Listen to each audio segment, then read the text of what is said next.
1526 में की गई एक गलती की वजह से किस तरह हिंदुस्तान का इतिहास बदल गया, आइए जानते हैं। बहुत सारे लोगों को लगता है कि हिस्ट्री जो है वो कितनी बोरिंग है, लेकिन असल में history is all about people, people with ego, people with fear, people with ambition and people with bad decisions. और आज हम एक ऐसे रोमांचक कहानी पढ़ने जा रहे हैं जिसका नाम है the story of 1526, the battle of Panipat. और हैरानी की बात तो यह है, जो जीता वो आजकल के स्टार्टअप फाउंडर्स से भी ज्यादा यंग था। 1526 में की गई सिर्फ एक गलती की वजह से हिंदुस्तान पर 300 साल हुकूमत करने वाला एम्पायर खत्म हो गया।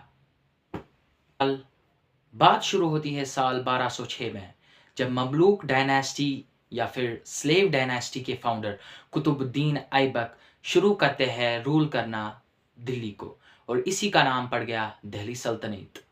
आज हम बात करेंगे एक ऐसी जंग की जिसने पूरे हिंदुस्तान का इतिहास बदल के रख दिया है। आदाब दोस्तों, मेरा नाम है रायान और आप देख रहे हैं द वाव, एक ऐसा प्लेटफॉर्म जहां पे आपको हर रोज कुछ नया सीखने को मिलता है। दोस्तों, तो तकरीबन 300 साल पानीपत की लड़ाई से पहले हिंदुस्तान की स्थिति क्या रही थी। हिंदुस्तान में दिल्ली सल्तनत ने पूरे नॉर्थ इंडिया को अपनी कंट्रोल में लिया हुआ था, और उस टाइम जो आखिरी रूलर था लोधी डायनेस्टी का, उसका नाम था इब्राहिम लोधी। उसके पास सब कुछ था, उसके पास आर्मी थी, जगहें थी, उसके पास बहुत ज़्यादा पैसा था। लेकिन उसमें एक दिक्कत थी जो हम आज अपने समाज में भी पाते हैं, कि वो सुनता नहीं था किसी की, वो अपनी मर्जी का मालिक था। 2 साल हुकूमत करने के बाद लोधी डायनेस्टी के आखिरी रूलर इब्राहिम लोधी, जिनका रूलिंग टाइम रहा है 1517 से 1526 तक, और जो 1526 में ये जंग हुई, इनने सिर्फ दिल्ली सल्तनत को नहीं खराब किया बल्कि पूरे हिंदुस्तान की तारीख बदल डाली। दूर सेंट्रल एशिया में एक यंग आदमी जिसका नाम था बाबर, 21 साल का ये लड़का, जिसके पास तो कोई स्टेबल किंगडम नहीं था और अपना होमलैंड भी कई बार हार चुका था, और एक छोटी सी आर्मी थी। लेकिन उसके पास 3 चीज़ें ऐसी थी। पहली, उसके पास स्ट्रैटेजी यानी रणनीति थी, और उसके पास एडेप्टेबिलिटी थी, और उसके बाद उसके पास कॉन्फिडेंस था। ये स्ट्रैटेजी, एडेप्टेबिलिटी और कॉन्फिडेंस, ये 3 चीज़ें ऐसी है जो कि इब्राहिम लोधी के पास नहीं थी। और इसीलिए कहते हैं ना, adaptability is the key to success. और ये इब्राहिम लोधी जो है, ये नोबल्स की इंसल्ट करता और हर एक को पनिश करता जो इसके खिलाफ जाता। इसी तरह से इसका आतंक पूरे नॉर्थ इंडिया में फैल गया। और जब लोग अपने लीडर्स से ही डरने लग जाते हैं, तो लीडर्स को सच सुनाई देना बंद हो जाता है, क्योंकि वो वही सुनते हैं जो उन्हें अच्छा लगता है।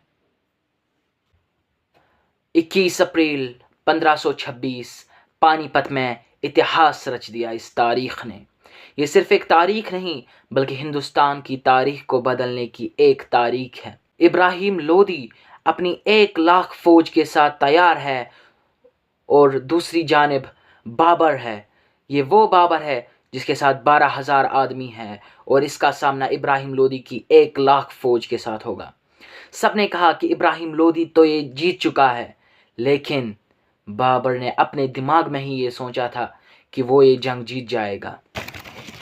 बाबर केवल परंपराओं के भरोसे नहीं था, उसे नई तकनीक पर भी पूरा भरोसा था, और वो नई तकनीक थी बारूद और तोपे। जी हाँ, बारूद और तोपे, इनका इस्तेमाल बाबर ने सबसे पहले 1526 में पानीपत में लड़ी जाने वाली लड़ाई में इस्तेमाल किया। दूर सेंट्रल एशिया में एक यंग आदमी जिसका नाम था बाबर, 21 साल का ये लड़का, जिसके पास तो कोई स्टेबल किंगडम नहीं था और अपना होमलैंड भी कई बार हार चुका था, और एक छोटी सी आर्मी थी। लेकिन उसके पास 3 चीज़ें ऐसी थी। पहली, उसके पास स्ट्रैटेजी यानी रणनीति थी, और उसके पास एडेप्टेबिलिटी थी, और उसके बाद उसके पास कॉन्फिडेंस था। 3 चीज़ें ऐसी है जो कि इब्राहिम लोधी के पास नहीं थी। और इसीलिए कहते हैं ना, adaptability is the key to success. जब भी इन तोपों से फायर हो जाता तो जो एलिफेंट्स थे वो डर के मारे बेहोश हो जाते। जो लोग थे यानी कि सोल्जर्स थे वो अपना आपा खो बैठते। ये जंग मुश्किल से 3 घंटे तक चला होगा, लेकिन इस जंग में इब्राहिम लोदी मारे गए और बाबर ने 300 साल पुरानी हुकूमत यानी कि दिल्ली सल्तनत को 21 अप्रैल 1526 में ख़त्म कर डाला और तब से शुरू हुआ मुग़ल रूल। उस वक्त से पहले ये तकनीक, ये रणनीति हिंदुस्तान में किसी ने भी नहीं देखी थी। बाबर की एक मशहूर रणनीति थी जिसको अराबा कहते हैं। वो कुछ यूं थी कि खुदाइयाँ और आपस में बंधी हुई तोपें। तो होता ये है कि पानीपत की लड़ाई शुरू होने से पहले ही बाबर अपनी फ़ौज को कहता है कि यहाँ पे गड्ढे खोदो, बड़े बड़े गड्ढे खोदो,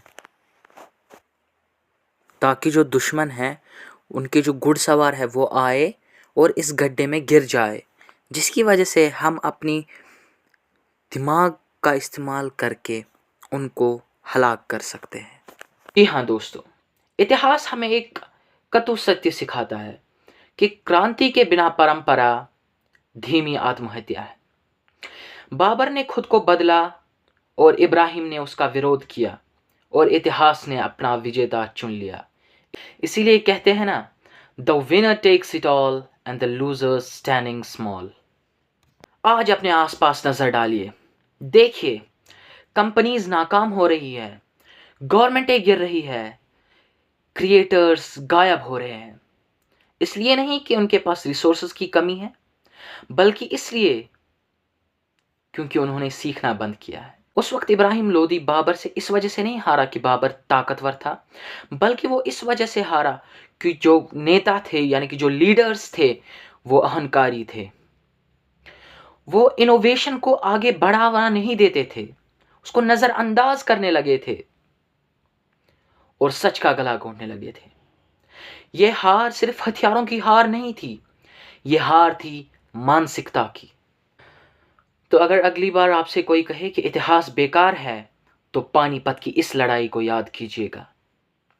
इतिहास सिर्फ बीती हुई बातें नहीं है, ये आने वाले कल का आईना है। पानीपत की लड़ाई ये दिखाती है कि किस तरह एक छोटी लेकिन मॉडर्न और अडेप्टेबल सेना ने